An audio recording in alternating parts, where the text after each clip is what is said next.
यहूदियों ने अल्लाह को कह दिया था कि यदुल्लाहि मगलूला, अल्लाह के दोनों हाथ बंधे हुए हैं। अल्लाह ताला माज अल्लाह नकल कुफर बखील है, सही तरह से खर्च नहीं करता, तरसा तरसा के देता है, थोड़ा थोड़ा खिलाता है माज अल्लाह। अब चूंकि अल्लाह को अपनी सखावत बहुत पसंद है और अल्लाह है भी जवाद और करीम, इसलिए अल्लाह ने इस जुमले को इग्नोर नहीं किया, उसका जवाब नाजिल किया। गुल्लत अयदीहिम, फरमाया इनके हाथ बंधे हुए हैं। बल यदाहु मबसूततान, मेरे एक नहीं दोनों हाथ खुले हुए हैं। युनफिकु कैफा यशा, जैसे चाहता हूं अपने बंदों पे लुटा रहा हूं। तो अल्लाह ने फौरन रिस्पांस क्यों दिया?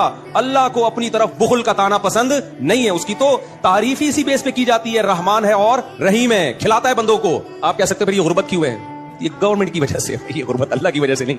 बारिशें बरस रही हैं, जमीन से पैदावार उग रही है, अल्लाह की तरफ से तो बरस रहा है ना। अब कोई सारा ही लेके बैठ जाए किनारे पे रख ले सांप बन के, गरीब के मुंह में निवाला ही ना जाने दे, वो तो फिर उसका हेडेक है ना, उस सोसाइटी का हेडेक है। तो अल्लाह को ये बुखल का ताना पसंद नहीं आया, क्योंकि वो तो जगह जगह कहता है मैं रहमान हूं, रहीम हूं। तो जो रहमान रहीम होता है वो तो करीम होता है, वो तो जवाद होता है, वो तो खर्च करने वाला